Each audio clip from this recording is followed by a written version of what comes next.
ಒಂದ್ಸಾರಿ ದೇವ್ರ ಚಿತ್ತವಾದ್ರೆ ನಮ್ಮ ಊರ್ ಕಡೆ ನಾವು ಕರ್ಕೊಂಡು ಹೋಗ್ತೇವೆ. ಅಲ್ಲಿ ದೊಡ್ಡ ದೊಡ್ಡ ಬೆಟ್ಟಗಳಿದೆ.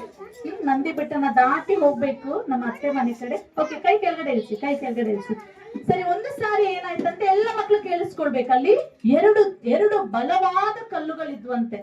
ಒಂದು ಸಾರಿ ಅಲ್ಲಿರುವಂತ ಒಂದು ವ್ಯಕ್ತಿ ಏನ್ ಮಾಡ್ತಾನಂತೆ, ಬಂದು ಒಂದು ಕಲ್ಲನ್ನ ಕಷ್ಟಪಟ್ಟಿ ದೊಪ್ಪಿ ಎಲ್ಲ ಮಾಡಿ ಎತ್ಕೊಂಡು ಹೋಗ್ತಾನಂತೆ. ಆದ್ರೆ ಇನ್ನೊಂದು ದೊಡ್ಡ ಕಲ್ಲು ನೋಡಿ ಅದು ಖುಷಿಯಾಗಿ ನಗಿತಾ ಇದೆಯಂತೆ. ಓಹೋ, ನೋಡು, ನಾನು ಎಷ್ಟು ಸೇಫ್ ಆಗಿದ್ದೀನಿ, ನನ್ನನ್ನ ಆ ವ್ಯಕ್ತಿ ಮುಟ್ಲಿಲ್ಲ, ಆದ್ರೆ ಇದನ್ನ ಮುಟ್ಟಂತ ಜೋರಾಗಿ ನಗಿತಾ ಇದೆಯಂತೆ ಈ ಒಂದು ದೊಡ್ಡ ಕಲ್ಲು. ಆದ್ರೆ ಇದನ್ನ ಕಷ್ಟಪಟ್ಟಿ ನೂಕಿ ತಳ್ಳಿ ಏನೇನೋ ಮಾಡಿ ಆ ಕಲ್ಲಿಗೆ ಹಿಂಸೆ ಕೊಟ್ಟು ಆ ಒಂದು ಶಿಲ್ಪಿ ಅದನ್ನ ಎತ್ಕೊಂಡು ಹೋಗಿ ಅವನ ಹತ್ರ ಇಟ್ಕೊಂಡಂತೆ. ಕೇಳಿಸ್ತಿದೆ ಎಲ್ಲರಿಗೂ? ಶಿಲ್ಪಿ ಏನ್ ಮಾಡ್ದ, ತಗೊಂಡೋಗಿಟ್ಟ. ಆದ್ರೆ ಈ ಕಲ್ಲಿಗೆ ಫುಲ್ ಖುಷಿ. ಹಬ್ಬ, ನನ್ನ ಮುಟ್ಟಿಲ್ಲ, ನನಗೇನು ಕೂಡ ತೊಂದ್ರೆ ಆಗಲ್ಲ, ನಾನ್ ಸೇಫ್ ಆಗಿ ನನ್ನ ಜಾಗದಲ್ಲೇ ನಾನು ಇದ್ದೇನೆ, ತಗೊಂಡೋಗಿದ್ರ ಕತೆ ಏನೇನಾಯ್ತು ಅಂತ ಅದಕ್ಕೆ ತುಂಬಾನೇ ಸಂತೋಷ ಆಯ್ತಂತೆ ಇನ್ನೊಂದು ಕಲ್ಲಿಗೆ. ಆಗ ತಗೊಂಡೋಗಿರುವಂತ ಕಲ್ಲಿಗೆ ಆ ಒಂದು ಶಿಲ್ಪಿ ಮುಂಚಾನೆ ಬಂದು ಅವ್ರ ಹತ್ರ ಸುತ್ತಿ ಉಳಿ ಇವೆಲ್ಲ ಇತ್ತಂತೆ. ಸರಿ, ಅದಕ್ಕೆ ಏನ್ ಮಾಡದಂತೆ, ಒಂದೆರಡು ಏಟ್ ಹಾಕ್ತಾನೆ. ಇದಕ್ಕೆ ತುಂಬಾ ನೋವಾಯ್ತಂತೆ ಆ ಒಂದು ಶಿಲ್ಪಿಗೆ. ಅಯ್ಯೋ, ನನ್ನ ಒಟ್ಟು ಬಿಡ್ತಿದ್ದಾರೆ, ನನ್ಗೆ ಉಳಿ ಇಡ್ತಿದ್ದಾರೆ, ಸುತ್ತಿ ಇಡ್ತಿದ್ದಾರೆ. ಇಷ್ಟು ದಿನ ನಾನು ಆರಾಮಾಗಿ ನೆರಳಲ್ಲಿ ಇದ್ನಲ್ಲ, ಬಿಸಿಲು ಕೂಡ ಬರ್ತಿತ್ತು, ಮಳೆ ಬರ್ತಿತ್ತು, ನನ್ನ ಫ್ರೆಂಡ್ ಒಟ್ಟಿಗೆ ನಾನು ಚೆನ್ನಾಗಿದ್ನಲ್ಲ ಅಂತ ಇನ್ನೊಂದು ಅದು ಏನಾಯ್ತಂತೆ ಆ ಕಳ್ಳು. ಸೊ ಹಾಗೆ ನೆನ್ಸ್ಕೊಳ್ತಾ ಇತ್ತಂತೆ. ಸರಿ, ಎಷ್ಟೆಷ್ಟೋ ಅದಕ್ಕೆ ಏಟುಗಳನ್ನ ಕೊಟ್ಟು ಕೊಟ್ಟು ಕೊಟ್ಟು ಕೆಲವು ತಿಂಗಳುಗಳ ನಂತರ ಅದನ್ನ ಸುಂದರವಾದ ಒಂದು ಬೊಂಬೆಯ ರೂಪದಲ್ಲಿ ಅದನ್ನ ಮಾಡಿದ್ರಂತೆ. ಕೇಳಿಸ್ತಿದೆ ಎಲ್ಲರಿಗೂ? ಸುಂದರವಾದ ಒಂದು ಶಿಲ್ಪಿಯಾಗಿ ಅದನ್ನ ಕೆತ್ತನೆ ಮಾಡಿದ್ರಂತೆ. ಅವಾಗ ಅದಕ್ಕೆ ಹಬ್ಬ, ಇವತ್ತು ಮುಗಿತಾ, ನಾನ್ ತಿಂದಿದ್ದ ಏಟೆಲ್ಲ ಇವತ್ತಿಗೆ ಲಾಸ್ಟ್ ಆಯ್ತಾ, ಇವತ್ತು ಕೊನೆ ಆಯ್ತಾ, ಇನ್ಮೇಲೆ ನನ್ನನ್ನ ಏನು ಮಾಡಲ್ಲ, ಸರಿ ನನ್ನ ಮತ್ತೆ ತಗೊಂಡೋಗಿ ನನ್ನ ಫ್ರೆಂಡ್ ಜೊತೆನೆ ನನ್ನನ್ನ ಇಟ್ಬಿಡ್ತಾರೆ ಅಂತ ಅನ್ಕೊಳ್ತಾ ಇತ್ತಂತೆ ಆ ಕಲ್ಲು. ಆದ್ರೆ ಆ ಶಿಲ್ಪಿ ಏನ್ ಮಾಡದ್ನಂತೆ, ಅದನ್ನ ಸುಂದರವಾಗಿ ಒಂದು ಮಾರಾಟದಲ್ಲಿ ಇಟ್ನಂತೆ, ಮಾರಾಟ. ಅವಾಗ ಬಂದು ಇದನ್ನ ಎಷ್ಟು ಅಂತೆಲ್ಲ ಕೇಳಿದಾಗ ಅವರು ಒಂದು ದೊಡ್ಡ ಬೆಲೆಯನ್ನ ಅದಕ್ಕೆ ಕಟ್ಟದ್ರಂತೆ. ಒಂದು ದೊಡ್ಡ ಬೆಲೆ, 1,00,000. ಈಗ ನೀವು ನೋಡಿ, ರೀಸೆಂಟ್ ಆಗಿ ನಮ್ಮ ಪುನೀತ್ ರಾಜ್ಕುಮಾರ್ ತೀರ್ಕೊಂಡ್ಬಿಟ್ರಲ್ವಾ, ಅದೊಂದು ದೊಡ್ಡ ದೊಡ್ಡ ವಿಗ್ರಹ ಮಾಡಿಟ್ಟಿದ್ದಾರೆ ಎಲ್ಲ ಕಡೆ. ಸೊ ಅದಕ್ಕೆ ಸುಮ್ಮನೆ ಸಾಮಾನ್ಯವಾದ ಬೆಲೆ ಇಲ್ಲ, ಇಷ್ಟು ಲಕ್ಷ ಅಂತ ಅದನ್ನ ಹೇಳ್ತಾರೆ. ಅದಕ್ಕೆ ಏನ್ ಮಾಡ್ತಾರೆ, ತಗೊಂಡೋಗಿ ಅದನ್ನ ಒಂದು ಎಲ್ಲರೂ ನೋಡುವಂತ ಒಂದು ಸೆಂಟರ್ ಅಲ್ಲಿ ಅದನ್ನ ಇಡ್ತಾರೆ. ಸೊ ಅದೇ ರೀತಿಯಾಗಿ ಆ ಒಂದು ಕಲ್ಲನ್ನ ಕೂಡ ಎಲ್ಲರೂ ಬಂದು ಕೇಳುವಾಗ ಈ ಒಂದು ಶಿಲ್ಪಿ, ನಾನು ಕಷ್ಟಪಟ್ಟಿದ್ದನ್ನ ಮಾಡ್ದೆ, ನನಗೆ ಸಾಕು ಅಂತ ಹೇಳುವ ಬೆಳೆಯ ಹೊರತು ನಾನು ಕಡಿಮೆ ಬೆಳೆಗೆ ಇದನ್ನ ಕೊಡಲ್ಲ ಅಂತ ಹೇಳಿ ಹಾಗೆ ಇಟ್ಟು ಕೆಲವು ದಿನಗಳಾದ ನಂತರ ಆ ಒಂದು ಕಲ್ಲನ್ನ ಯಾರೋ ಒಂದು ರಾಜನು ಅದನ್ನ ತಗೊಂಡೋಗಿ ತನ್ನ ಅರಮನೆಯ ಸುಂದರ ದ್ವಾರದಲ್ಲಿ ಅದನ್ನ ಇಡ್ತಾನಂತೆ. ಹಲ್ಲೆಲೂಯಾ.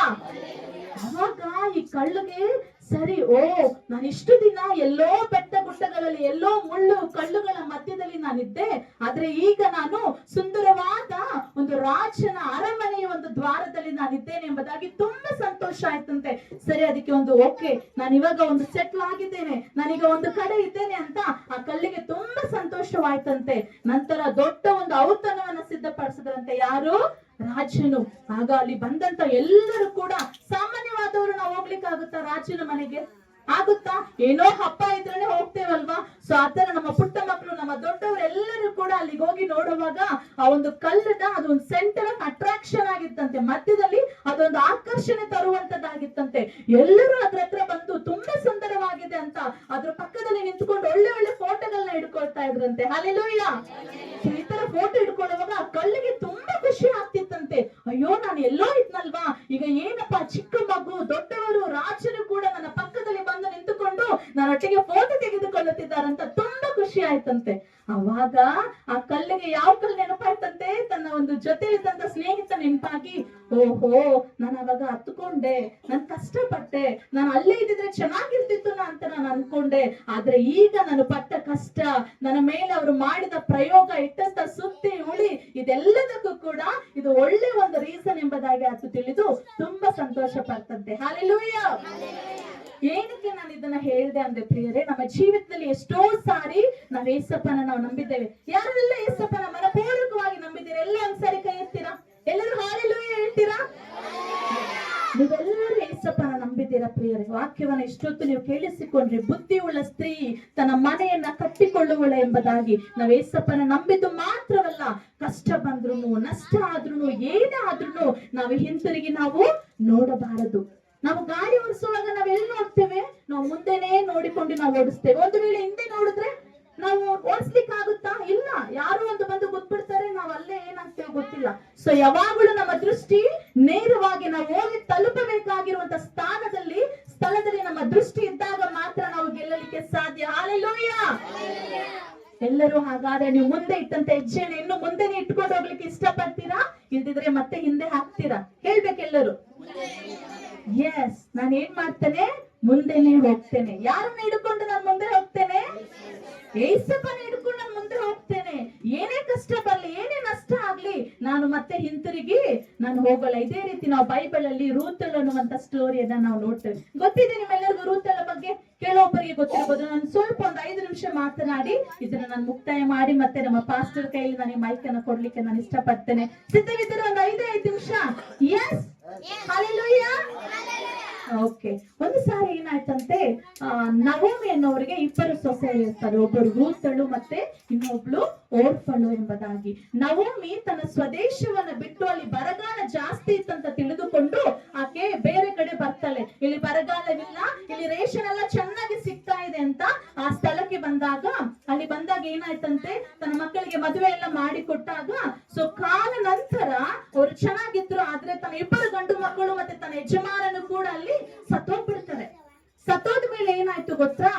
ಆಕೆ ಕೂಡ ವಿಧವೆ ಆದ್ರು, ಮತ್ತೆ ತನ್ನ 2 ಸೊಸೆಯರು ಕೂಡ ವಿಧವೆಯರಾಗ್ಬಿಟ್ರು. ಕೆಲಸದ ಎಲ್ಲ ಮಕ್ಕಳು ವಿಧವೆಯರಾದ್ರು. ಆಕೆ 3 ಜನ ಗಂಡಸರು ಕೂಡ ಅವ್ರ ಮನೇಲಿ ಸತ್ತೋಗ್ಬಿಟ್ರು. ಆದ್ರೆ ನವೋಮಿ ಅವರಿಗೆ, ಅವರ ಅತ್ತೆಯವರಿಗೆ ತುಂಬಾ ಬೇಜಾರಾಗುತ್ತೆ. ಇದೇನಿದು, ನನ್ನ ದೇಶವನ್ನ ಬಿಟ್ಟು ನಾನು ಇಲ್ಲಿಗೆ ಬಂದಲ್ಲ, ಸೊ ಯಾಕೆ ಈಗ ಆಯ್ತು ಎಂಬುದಾಗಿ ಆಲೋಚನೆ ಮಾಡಿ ಆಕೆಗೆ ಹೇಗೂ ವಾರ್ತೆ ಬಂದು ತಲುಪುತ್ತೆ, ನಿನ್ನ ದೇಶದಲ್ಲಿ ಈಗ ಬರಗಾಲವೆಲ್ಲ ತೀರಿತಮ್ಮ, ನೀನು ಮತ್ತೆ ನಿನ್ನ ಸ್ವದೇಶಕ್ಕೆ ನೀನು ಹೋಗಬಹುದು ಎಂಬುದಾಗಿ ಹೇಳಿದಾಗ ಆಕೆ ಸೊಸೆಯನ್ನ ಕರ್ಕೊಂಡು, ಸರಿಮ್ಮ ನಮ್ಮ ದೇಶಕ್ಕೆ ನಾವು ಹೋಗೋಣ ಎಂಬುದಾಗಿ ಹೇಳುವಾಗ ರೂತಳು ಓರ್ಫಳು, ಸರಿ ಅತ್ತೆ ನಾವು ಕೂಡ ಬರ್ತೀವಿ ಅಂತ ಹೇಳ್ತಾರೆ. ಆದ್ರೆ ಹೋಗುವ ಸಮಯದಲ್ಲಿ ಓರ್ಫಳು ಏನ್ ಮಾಡ್ತಾರೆ ಗೊತ್ತಾ? ಸರಿ, ಅತ್ತೆಗೆ ಮುತ್ತಿಟ್ಟು, ಅತ್ತೆ ನಾನು ನನ್ನ ಅಮ್ಮನೂರಿಗೆ ನಾನು ಹೋಗ್ಬಿಡ್ತೀನಿ, ನಾನು ನಿನ್ನೊಟ್ಟಿಗೆ ಬರಲ್ಲ ಅಂತ ಹೇಳ್ತಾಳಂತೆ. ಎಲ್ಲಿಗೆ ಹೋಗ್ಬಿಡ್ತೀನಿ? ನನ್ನ ಅಮ್ಮನೂರಿಗೆ ನಾನು ಹೋಗ್ಬಿಡ್ತೀನಿ, ನಿನ್ನೊಟ್ಟಿಗೆ ನಾನು ಬರ್ಲಿಕ್ಕೆ ಆಗಲ್ಲ. ಆದ್ರೆ ರೂತಳು ಹೇಳ್ತಾಳಂತೆ, ಅತ್ತೆ ನೀನ್ ಎಲ್ಲಿಗೆ ಹೋಗ್ತೀನಿ, ನಾನು ಅಲ್ಲಿಗೆ ಬರ್ತೇನೆ, ನಿನ್ನ ದೇವರೇ ನನ್ನ ದೇವರು, ನಿನ್ನ ಜನರೇ ನನ್ನ ಜನರು, ನೀನ್ ಸಾಯುವಲ್ಲಿ ನಾನು ಕೂಡ ಸಾಯ್ತೀನಿ ಅಂತ ಯಾರು ಹೇಳಿದ್ರು? ರೂತಳು ಹೇಳ್ತಾಳಂತೆ. ಸರಿ, ಅತ್ತೆಗೆ ತುಂಬಾ ಖುಷಿಯಾಗಿಲ್ಲಮ್ಮ, ನೀನ್ ಹೋಗ್ಬಿಡು, ನಾನು ಒಬ್ಳು ಹೋಗ್ತೇನಂತ ಎಷ್ಟು ಒತ್ತಾಯ ಮಾಡಿದ್ರು ಕೂಡ ಅವರು ಹೋಗ್ಲಿಲ್ಲ ಅಂತ ರೂತಳು. ಅವ್ರು ಮತ್ತೆ ಹಿಂತಿರುಗಿ ಹೋದಾಗ ದೇವರ ಆಕೆಗೆ ಒಳ್ಳೆ ಜೀವಿತವನ್ನು ಕೊಟ್ಟು, ತಿರುಗಿ ಆಕೆಗೆ ಒಂದು ಉತ್ತಮವಾದ ಜೀವಿತವನ್ನು ಕೊಟ್ಟು ಯೇಸು ಸ್ವಾಮಿ ಆಕೆ ವಂಶಾವಳಿಯಲ್ಲಿ ಬರುವುದನ್ನ ನಾವು ಕಾಣ್ತೇವೆ. ಹಲ್ಲೆಲೂಯಾ. ಏನಕ್ಕೆ ನಾನು ಇದನ್ನ ಹೇಳ್ತೆ ಅಂದ್ರೆ, ನಾವು ಒಂದು ಸಾರಿ ಮುಂದೆ ಇಟ್ಟಂತೆ ಹೆಜ್ಜೆ, ಈಗ ಮಕ್ಕಳೆಲ್ಲ ನೀವು ಇದ್ದೀರಾ, ನಿಮ್ಮ ಜವಾಬ್ದಾರಿ ಈಗ ಸ್ಕೂಲ್ಗೆ ಹೋಗಿ ಓದಿಕೊಳ್ಳುವಂತ ಜವಾಬ್ದಾರಿ. ನಾನು ಹೋಗಲ್ಲ, ಸ್ಕೂಲ್ಗೆ ಹೋಗಲ್ಲ ಎಂಬುದಾಗಿ ನೀವು ಯಾರು ಕೂಡ ಸ್ಟಾಪ್ ಮಾಡಬಾರ್ದು. ಈಗ ನಿಮಗಿರುವಂತ ಒಂದೇ ಜವಾಬ್ದಾರಿ, ನೀವು ಸ್ಕೂಲ್ಗೆ ಹೋಗಿ ಚೆನ್ನಾಗಿ ಓದಬೇಕು. ನಮ್ಮ ಯೌವನಸ್ಥ ಮಕ್ಕಳುಗಳು, ನೀವು ಕೆಲವೊಂದು ಕೆಲಸ ಮಾಡುವುದರ ಜೊತೆಗೆ ಕೆಲವೊಂದು ಕಾರ್ಯಗಳನ್ನ ನೀವು ಕಲಿತುಕೊಳ್ಳಬೇಕು, ಟ್ರೈನ್ ಅಪ್ ಆಗಬೇಕು. ಒಂದು ಟೈಲರಿಂಗ್ ಮೆಷಿನ್, ಒಂದು ಕಂಪ್ಯೂಟರ್, ಏನಾದ್ರೂ ನೀವು ಕಲಿಯಬೇಕು. ಮದುವೆ ಆದಂತ ಹೆಂಗಸರು ನಿಮ್ಮ ಮಕ್ಕಳುಗಳನ್ನ ನೋಡಿಕೊಂಡು, ನಿಮ್ಮ ಗಂಡಂದಿರನ್ನ ನೀವು ನೋಡಿಕೊಂಡು ನೀವು ಮುಂದೆ ಹೆಜ್ಜೆ ಹಾಕಬೇಕು. ಹಲ್ಲೆಲೂಯಾ. ನಾವು ಮುಂದೆ ಹೆಜ್ಜೆ ಹಾಕದಾಗೆ ನಮಗೆ ಆಗಿ ದೇವರಿಟ್ಟಿರುವಂತ ಒಂದು ಉದ್ದೇಶವನ್ನ ನಾವು ಪೂರೈಸಲಿಕ್ಕೆ ಸಾಧ್ಯ. ಹಲ್ಲೆಲೂಯಾ. ಯಾವಾಗ ನಾವು ಹಿಂದೆ ಹೋಗ್ಬಿಡ್ತೇವೋ ನಮ್ಮ ಜೀವಿತ ಅಲ್ಲಿಗೆ ಸ್ಟಾಪ್ ಆಗುತ್ತೆ. ನಮ್ಮ ಜೀವಿತ ಸ್ಟಾಪ್ ಆಗ್ಬೇಕಾ ಇಲ್ಲ ಮುಂದುವರಿಬೇಕಾ? ಅಜ್ಜಿ ಆದ್ರೆ ನಿಮ್ಮ ಜವಾಬ್ದಾರಿ ನೆರವೇರಿಸಬೇಕು, ಮುತ್ತಜ್ಜಿ ಆದ್ರೆ ನಿಮ್ಮ ಜವಾಬ್ದಾರಿ ಮಕ್ಕಳನ್ನ ಆಶೀರ್ವಾದ ಮಾಡುವಂತ ವಯಸ್ಸದು ಅಲ್ವಾ? ನನಗೂ ನಮ್ಮ ಯಜಮಾನರು ತುಂಬಾ ಇಷ್ಟ. ಹಿರಿಯರನ್ನ ನೋಡಿದ್ರೆ ನಮಗೆ ತುಂಬಾ ಇಷ್ಟ. ನಾವು ಪ್ರಾರ್ಥನೆ ಮಾಡ್ತೀವಿ, ದೇವರೇ ನಮ್ಮನ್ನು ಕೂಡ ಈ ಮುಪ್ಪಿನ ಹಾಗೆ ನಮ್ಮನ್ನು ಕೂಡ ನಡೆಸು ಎಂದು. ನಿಜವಾಗ್ಲೂ ಪ್ರಿಯರೇ, ದೊಡ್ಡವರ ಒಂದು ಕೈಯಲ್ಲಿ ನೀವು ಆಡ್ಕೊಳ್ಳೋದಲ್ಲ, ಅವರನ್ನ ನೀವೇನ್ ಮಾಡ್ಬೇಕು? ನಿಮ್ಮನ್ನ ಆಶೀರ್ವಾದ ಮಾಡಬೇಕು. ಆಮೆನ್. ಹಲ್ಲೆಲೂಯಾ. ಯಾರೆಲ್ಲ ನಿರ್ಧಾರ ಮಾಡಿದ್ದೀರಾ? ನನಗೆ ದೇವರು ಕೊಟ್ಟಂತ ಜವಾಬ್ದಾರಿಯಲ್ಲಿ ನಾನು ಮುಂದೆ ಹೋಗುತ್ತೇನೆ ಅಂತ ಯಾರೆಲ್ಲ ನಿರ್ಧಾರ ಮಾಡಿದ್ದೀರಾ? ಹಲ್ಲೆಲೂಯಾ. ದೇವರು ಕೊಟ್ಟಂತ ಜವಾಬ್ದಾರಿಯಲ್ಲಿ ನೀವು ಮುಂದೆ ಹೋಗುವಾಗ ದೇವರು ರೂತಲಿಗೆ ಇಟ್ಟಂತ ಒಂದು ಆಶೀರ್ವಾದವನ್ನ ನಿಮಗೂ ಕೂಡ ಸ್ವಾಮಿ ಕೊಡ್ಲಿಕ್ಕೆ ಶಕ್ತರಾಗಿದ್ದಾರೆ. ಮುಂದಿನ ಸಮಯವನ್ನ ನಮ್ಮ ಪಾಸ್ಟರ್ ಅವರು ಬಂದು ಅಳಿಸಿಕೊಡ್ಬೇಕಂತ ಕೇಳ್ತೀವಿ.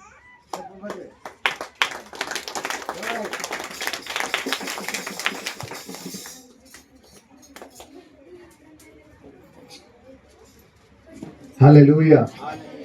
Praise God. Okay.